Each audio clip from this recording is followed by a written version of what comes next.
gentlemen, and welcome to the County Council meeting taking place on Wednesday the 20th of September 2023. This meeting is being broadcast live to our YouTube channel.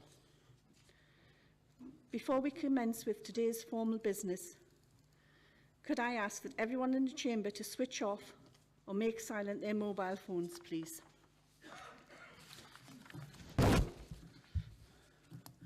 And before we move to the business on the agenda, I would like to remind you of the housekeeping rules for the meeting. As in all of our previous council meetings, any request to speak must be made using your voting handset. Once invited to speak, please stand up and face forward and switch on the closest microphone to you. If you encounter any problems with your voting handset, please raise your hand in the air and a member of committee services will assist.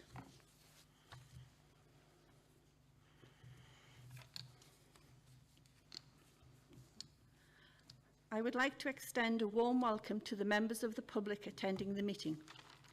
You are very welcome to attend and observe proceedings. However, I request politely that you do not disrupt the meeting.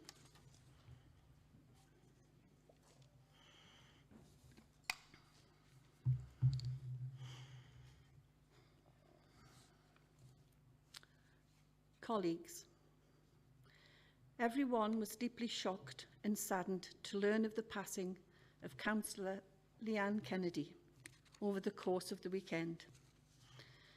Leanne was one of our councillors representing the Dordon division on the council and was elected in 2017. It is hard to comprehend that someone so young, who carried out so much hard work in her local community, is no longer with us. Leanne was a truly dedicated and passionate councillor for her area and represented her community in the only way she knew.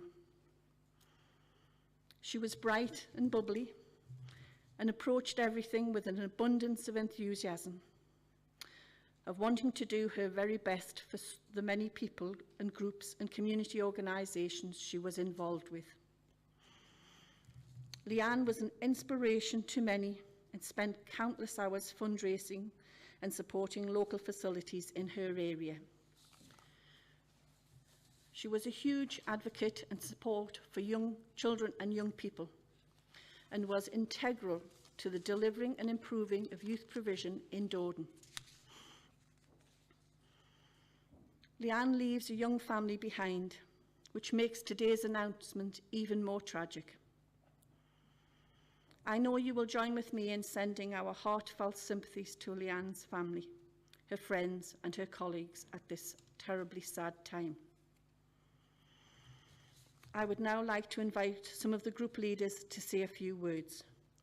The leader of the Labour Group, Councillor Carl Marshall. Thanks, Chair, and can I just thank you and the Council leadership for the support over the weekend and into the beginning of this week. On behalf of all members of our group, it's with great sadness that the County Durham Labour Group bid farewell to Councillor Kennedy, who passed away on Saturday. Our sympathies are extended to Leanne's husband, Gavin, and the couple's 2 children and 2 grandchildren, and all of her many family and friends. Leanne was in all senses a pillar of her community. She served Dordon Division on the County Council with passion and distinction, Chair. As a local member, she felt lucky to represent the ward she was born and bred in. She was massively active, as we've heard, in supporting youth projects at Dordon Community Centre, where she was also chair and a trustee, and became a vital leader for her community during the COVID-19 response efforts. During the pandemic, Leanne worked closely with many community groups and during the lockdown helped with food and emergency supply parcels to vulnerable elderly people and frankly anyone else she knew who needed help. She always put others before herself. She was so passionate about her family and her community. As well as serving on the County Council, she was a dedicated Seaham Town Councillor, serving the council as Mayor in 21-22. She was a founder member of East Durham's Veteran Trust, where she was a trustee and was also a governor at Seaham Trinity School. I know everyone, Chair, will have their own memories of Leanne. She had such an infectious personality, and she was an absolute one-off, as I would describe her. She called a spade and was very quick to tell you if she didn't agree with you. The office of County Councillor was a privilege for Leanne, but she didn't let it change who she was.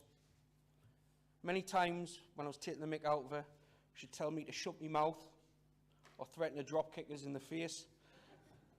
Something that always made us smile and laugh. I'll leave out the expletives, but those who know Leanne know that she was who she was. I know she'll be sorely missed by so many, not least her ward colleague Kevin Shaw, and I'd like to thank Kevin for the support he's given other group members and the family over what's been a really difficult couple of months. And also everyone else who was lucky enough to spend time with Leanne.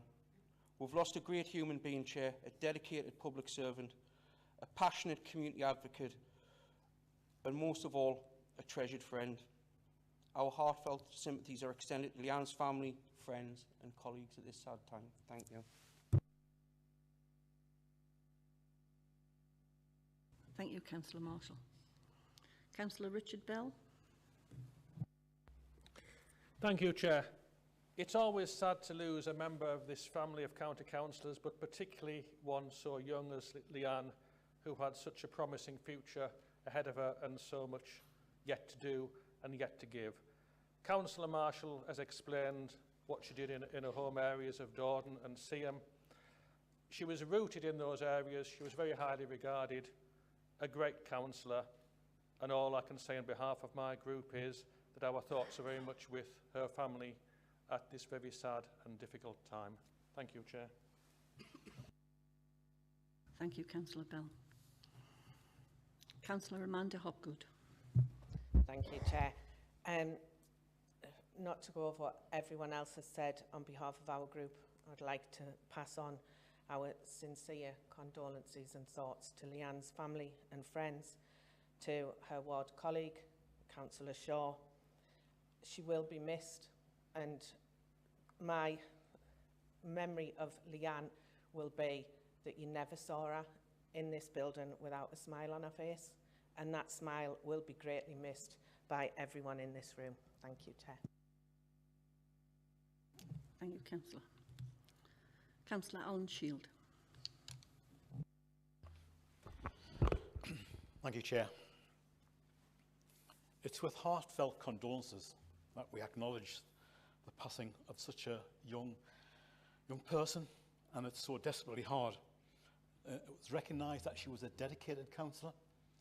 She was well respected in her community and beyond. And all we can say is that our thoughts and prayers are with Leanne's family and friends and colleagues. And God bless her soul. Thank you. Thank you, Councillor Shield. Councillor John Shuttleworth. Yeah, thanks, Chair. I think it's just so sad, and I think everything's been said about Leanne. Very much missed, and I think our condolences just go with her family on behalf of all of us here. Thank you. Thank you, Councillor. Councillor Liz Madison.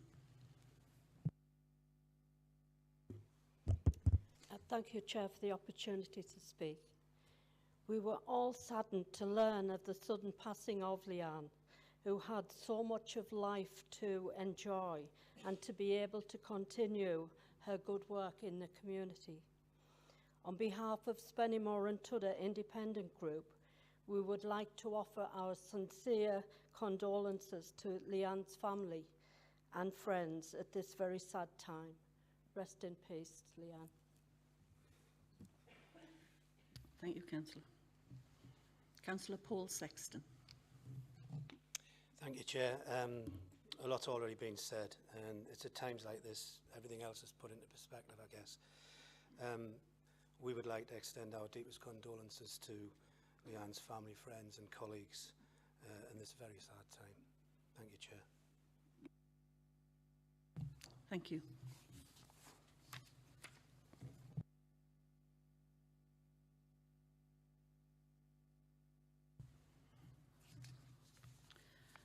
Before we stand for a moment's reflection, It is also with great sadness that I have to formally report the death of two of our former colleagues, David Marshall and Tommy Taylor.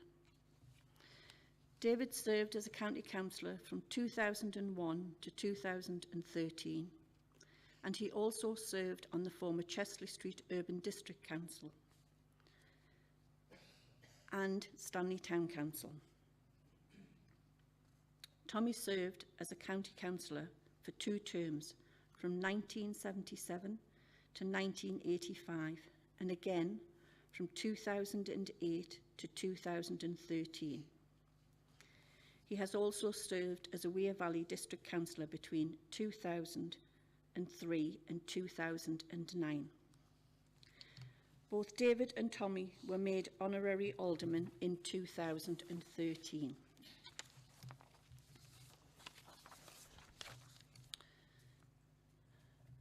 Colleagues, can I ask you to join with me in standing for a moment's reflection in remembering Leanne, David and Tommy.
Councillors, I would like to invite Councillor Charlie Key to say a few words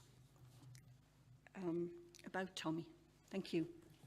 Thank you very much, Chairman, for giving me the opportunity to pay my respects to Tommy. I was unable to attend his funeral for some of the reasons. I would have definitely been there had I been available. Tommy and I met each other when he became a Liberal Democrat councillor on Wear Valley in 2003. And at one point he was leader of the Liberal Democrat group when I was deputy leader of the council in the Labour group. And we had some fair old ding-dongs, it has to be said. You've probably seen the newspapers at the time. What surprised some people was that after all these ding-dongs on a Friday evening, if you walk into County Club, you'd probably found us sat at the same table, because he, like me, just liked to leave it at the door. His claim to fame, he came to rise to prominence because of something that was deemed inappropriate that he once said. Some of you may remember this. Do you want me to repeat what he said?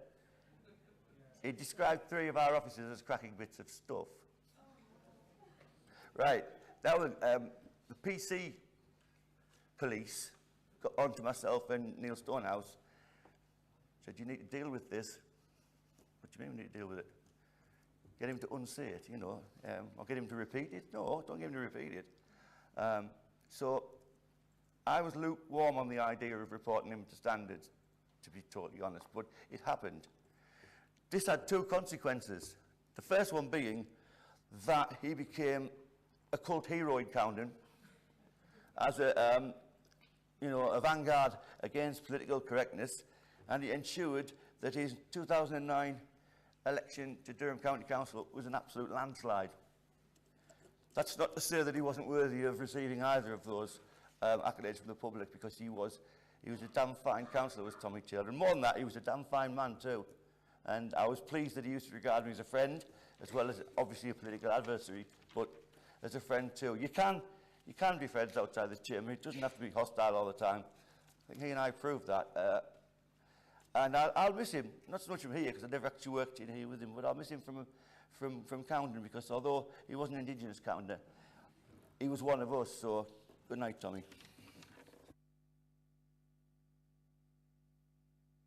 Thank you, Councillor.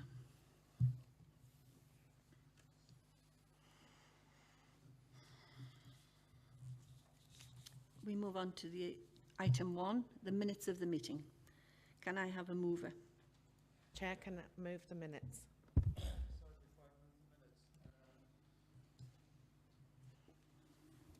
Could I just say that my name's missed off the attendance list? That meeting. Thank you, Councillor. We'll amend that. Can I have a seconder? Second the minutes, Chair. Are the minutes agreed?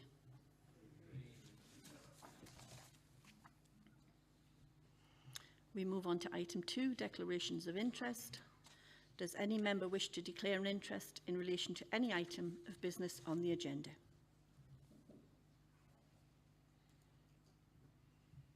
None? Thank you.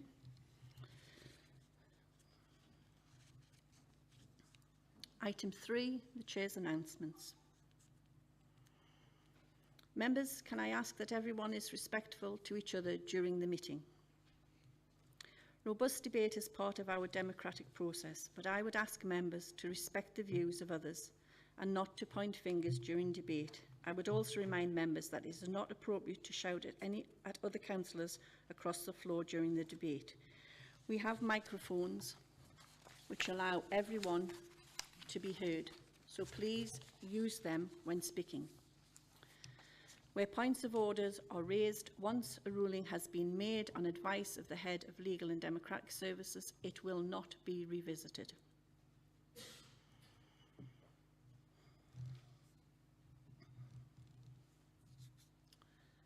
At this point, I would usually provide a summary of recent events I have attended and announce a number of council achievements and successes since our last meeting. However, given the sad circumstances we find ourselves in today, I would respectfully defer any announcements to a later date. Item 4. The Leader of the Council has indicated that she will follow suit and will not be presenting a report at today's meeting. With that, we move on to item 5, questions from the public. No questions have been received for today's meeting.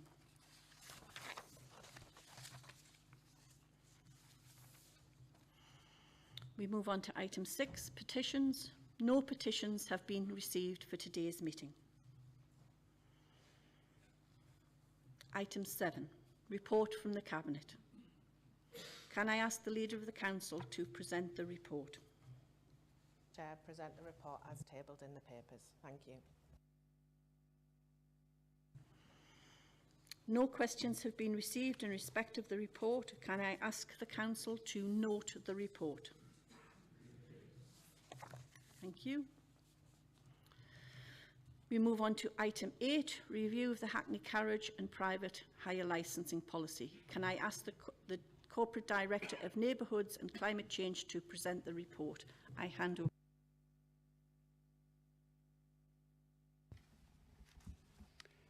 Thank you, Chair. Good morning, members. I'm here today to present the report of the General Licensing and Registration Committee requesting the adoption of a revised and updated Hackney Carriage and Private Hire Licensing Policy, commonly known as the Taxi Licensing Policy. The current taxi policy is attached to Appendix 2 to the report, and it provides that the Council will review it every 5 years and will make such revisions to the policy as it considers appropriate. The process to review the Council's policy began with an initial consultation process in 2021, which resulted in a draft new policy being reported to the committee in September of 2021. Given the timetable up to that point and the still ongoing effects of lockdown and social distancing, the revised policy was deferred in order that a further short consultation could be undertaken to ensure that the full effects of the COVID pandemic on both the travelling public and the taxi trade had been taken into account.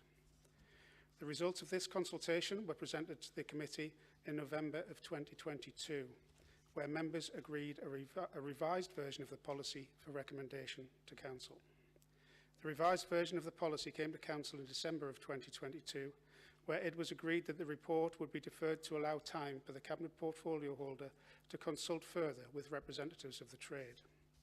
This additional and specific consultation was done early in 2023, and further amendments to the draft policy were agreed by committee in the June of this year, and this is the policy that is now presented today in Appendix 3 to the report. This policy has been subject, therefore, to a process of extensive and thorough consultation, revision and approval, throughout which the Council has listened to both the trade and the travelling public and fully considered the responses, opinions and requests resulting from the consultation process. The principal updates to the policy include updating the policy to incorporate newly published statutory taxi and private hire vehicle standards, and also the adoption of standards developed and promoted nationally by the Institute of Licensing.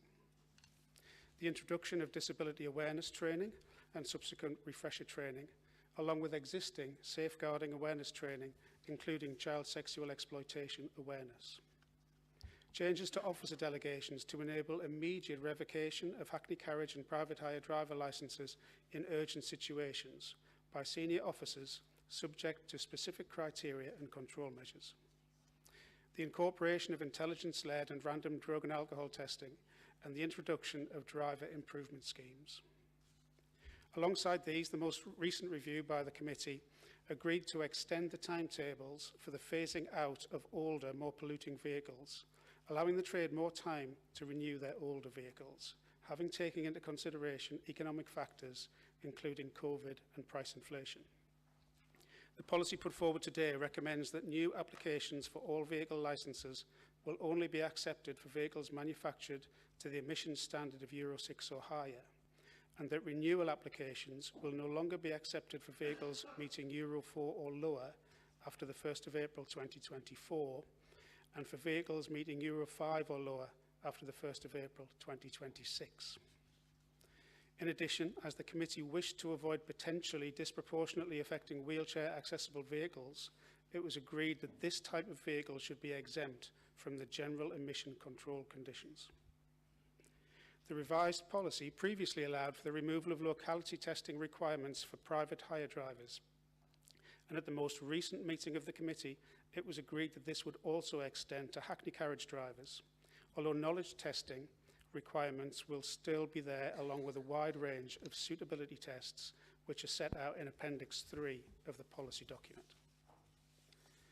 In conclusion, the revised policy, which has been recommended to Council for adoption today by the General Licensing and Registration Committee, has been produced following a thorough and comprehensive consultation process. It incorporates national best practice and aims to strike the right balance between matters necessary to achieve public protection and encouraging a successful and thriving trade in the county.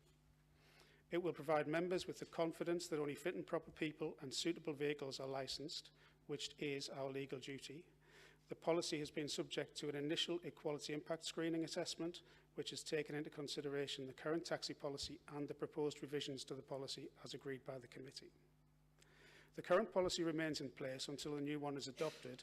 However, the extensive consultation and review period that has passed in the development of the new policy means that there does remain a risk to the Council and the travelling public from the up-to-date national standards not yet having been adopted.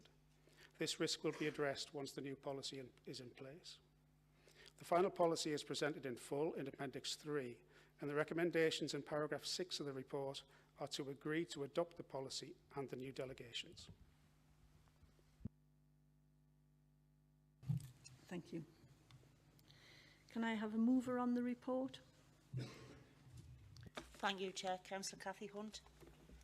Durham County Council is a licensing authority for taxi trade in Durham.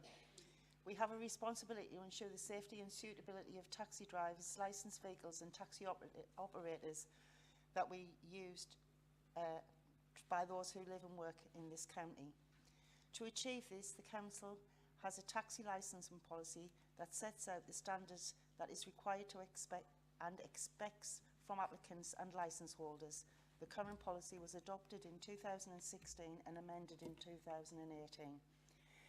In July 2020, the government published the first-time statutory national standards for the taxi trade designed to improve public safety and specifically to improve the levels of protection for children and vulnerable adults. Some of these standards go beyond those which are covered by the current policy. These new national standards cannot be implemented without adopting the new taxi policy. The new draft policy has been prepared, which has been considered by and unanimously approved by cross-party General Licensing and Registering Committee following extensive consultation and rigorous scrutiny.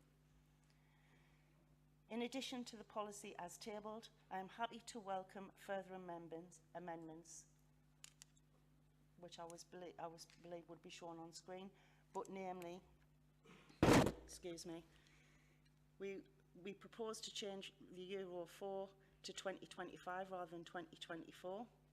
Clause 7 by delegates, where is possible consultation with the chair or in their absence the vice chair of the licensing committee. And 19 for drivers, officers will consult with the chair or in their absence the vice chair of the licensing committee before referring any alleged breaches of this clause to the licensing committee. Adopting this new policy today is essential.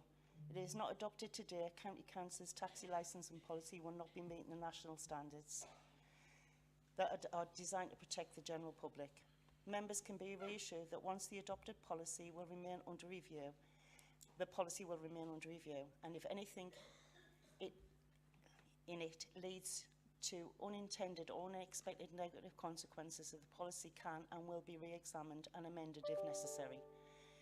This is allowed in paragraph 1.6 of the policy on page 101 of your papers. As the Vice Chair of the General Licensing and Registration Committee, I propose the approval and adoption of this draft taxi policy contained in Appendix 2, which is on page 97 of today's papers, for it to take effect from the 1st of October 2023. Thank you. Thank you, Councillor. At this point, I'd like to invite Helen to give us some advice. Thank you, Chair. Good morning, members. So just to clarify, particularly for those observing the meeting online, what's happened there. So in moving the recommendations, Councillor Hunt has indicated that she's willing to alter the recommendations to take account of amendments that were likely to be proposed.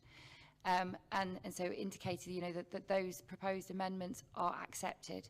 She is able to alter the motion with the consent of Council, and that consent is to be given without discussion. And we all agree?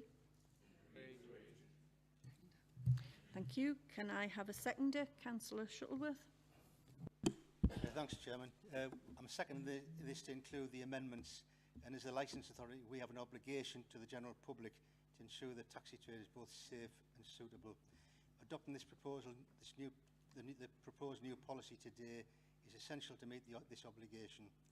The policy was deferred, and we met the taxi trade on the 6th of January. We spent 90 minutes doing that, and in doing that, I second the report. Thank you. Thank you, Councillor. Does any member wish to speak on the report? Councillor Marshall. Thanks, Chair. Thanks, first of all, to the Licensing Committee and the Council leadership for taking on board the proposed amendments to the taxi policy. The Council does need a taxi policy for a whole host of reasons, which Alan's outlined. And also thank the officers who work with us on making sure that these proposals are legally compliant and can be properly implemented by the staff teams once they've been adopted this morning. Chair, I welcome the additional engagement that was taken place since the policy was deferred some time ago, and the wider mechanisms that councils develop or engage with the trade. And I think those relationships need to continue to be worked at, so there is a genuine two-way dialogue of the council listening and engaging with the trade in a really positive way. The taxi trade in County Durham is absolutely vital to our economy, not least because we have hundreds of independent drivers who make a living here in the county. Those drivers arguably have been left with a lot of economic hardship following the COVID pandemic. One of the worst effective industries that I'm aware of because of the pandemic. We know it took some time for the nighttime economy to reopen fully and recover, and that many industries operate totally differently now with less use of taxis and a lot of remote working. In a county as rural as County Durham as well, it's important the role in terms of connecting our communities where buses are a rarity now. You know, connecting people to hospital, work, ferrying tourists around the county, looking after residents, visiting shops, restaurants and pubs. They're absolutely a lifeline for many towns and villages across the county. I think it is important that we have a policy that keeps everyone safe. The proposed amendments, in my view, strengthen the policy, improve the consistency in the policy and take on board the views of our Labour group and the members within it by bringing more political accountability and supporting some of the issues that have been made by the trade. One minute, Councillor. Around freedom of speech, Chair. So on that, I just want to sort of throw our group's support behind the amended policy that includes everything, and thank the licensing chair and the leadership of the coalition for working collaboratively with us to bring these amendments forward. Thanks, Chair. Thank you, Councillor. Councillor Mike Curran. Thank you, Chair. Mike Kerr from the Crook Ward. I'd just like to say there's a lot of good in this policy, and I will be supporting it, but I'd just like to highlight to the members the issue around the Euro 5 cars, which are due to be taken off the road in 2026. There's three main points I'd like to highlight. As of July 2023, there's 384 Euro 5 taxis on the road. These taxis are in good order. They're subject to 3 council tests per year, plus an MOT. As an aside, it's better in terms of carbon footprint to run a well-maintained car for longer rather than scrap it and buy a new one. The second point is that the key objective of this clause is to reduce pollution in Durham city centre, but there is no data on how much the policy will reduce it by, and the only data that I've got is that it's every little helps, which isn't really something you want to build a policy on. The final point is we're currently short of taxis in County Durham. This affects home to school contracts and residents' amenity. A taxi firm I spoke to in Crook told me they will take 2 vehicles off the road in 2026 and replace them if this goes ahead. To summarise, I'm minded to stick with the current system of 3 tests per year and allow the taxi drivers themselves to make the decision when and if to take taxis off the road. And I'd like this to be taken into account by the committee going forward and the officers. Thank you. Thank you, Councillor. Councillor Rob Crute. Thank you, Chair. I'm fully in support of the policy with the amendments that have been suggested this morning. But as this policy is under constant review, as part of that review in future, could we find a way to work closer between elected members, officers and the trade, certainly with regard to locality testing? I think it's very important that we ensure the safety of passengers, of the general public and of taxi drivers themselves. Now, I know that this recommendation keeps us within that group of local authorities across the North East who've maintained locality testing, so that's that uniformity. We'd no longer be an outlier. So I think it's important that we have that, but I do think it's important that we maintain, where we forge those links and maintain those links between an authority and the trade themselves as the review progresses. Thanks, Chair. You, Councillor. Councillor Joe Quinn. Thanks, Chair. It's just in a response to Councillor Rob Crew that there is actually now a working taxi group that meet regularly so that these issues can be resolved.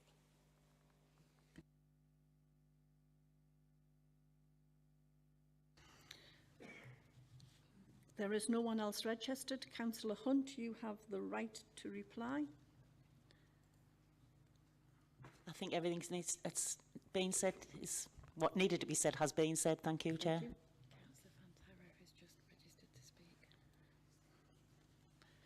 I do apologise, Councillor. Councillor Fantaro has just registered to speak. I'm going to allow Councillor to speak. Good morning.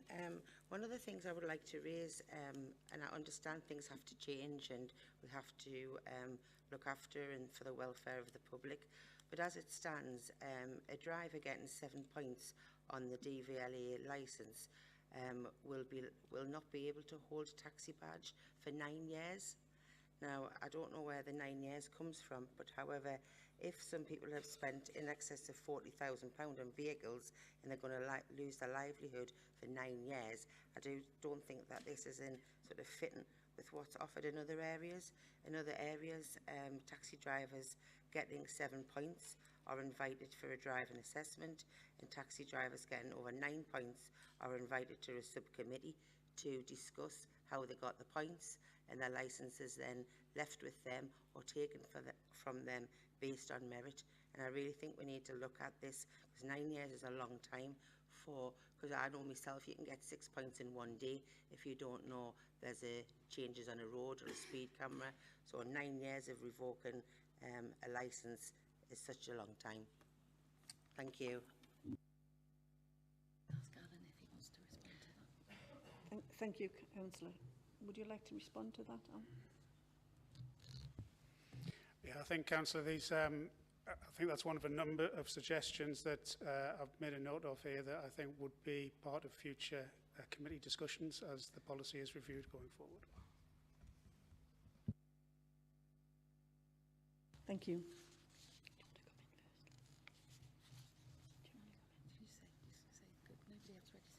There is nobody else registered to speak.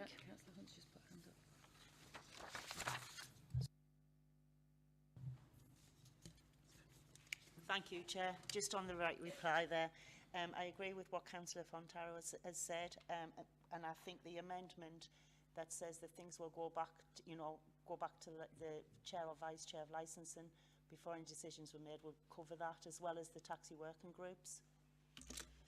Thank you, Councillor. Councillor, we are going to a vote. Do you want to next?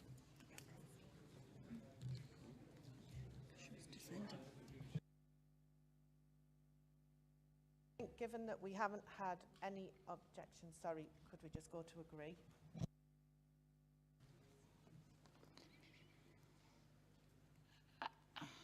Councillor Fontaro, bearing in mind the comments that you've made, are you willing to support the recommendations, or would you go for a vote?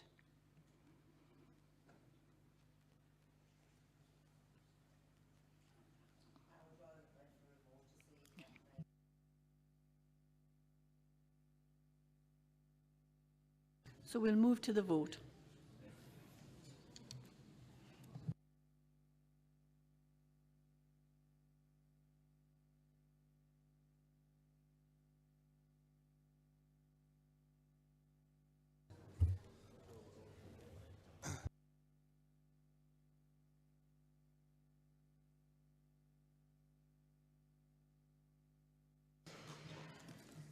Okay, members, so we are voting.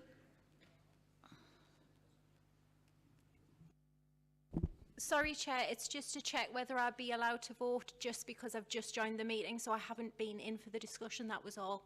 Thank you.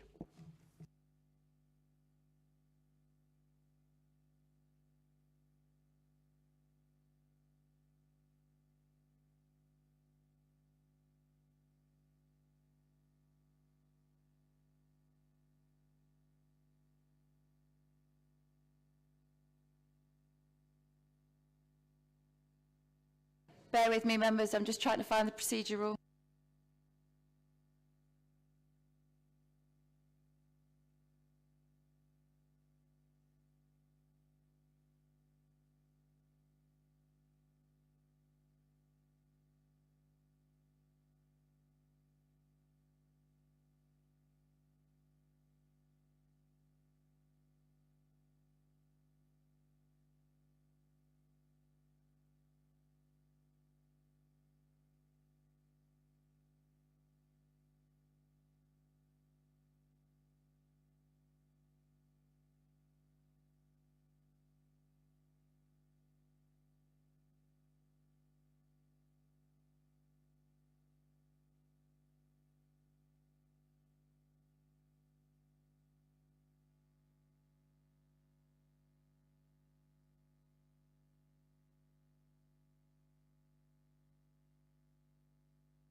Okay, apologies, members. I've been unable to put my hands on the specific rule, but the rule within the Constitution is that a member needs to be in the chamber at the time the question is put. So you are in the chamber at the time the question is put. But in seeking to exercise your vote, I would advise that you need to be clear, having read the papers, to be clear on what the implications are and understanding what it is you are voting on. So, on that note, Chair, members, the vote will open. You'll hear the usual buzzer sound. That will indicate that the vote is open. If you're voting in favour of the recommendations with the alterations, it's 1. Against, it's 2. And if you're abstaining, it's 3. If you press the incorrect button, then pressing the right one will work. Thank you.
Apologies, members. Just to say, we have now found the rule. It's Council Procedure Rule 14.1.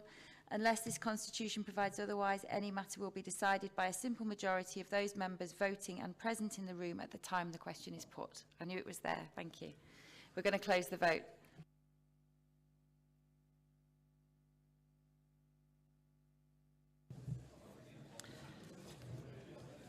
Thank you, Council. 98 for, none against, 2 abstentions. The motion is agreed. Thank you. We move on to item 9, motions on notice. Colleagues, all of today's motions have been deferred and will be scheduled for debate at our next meeting in October.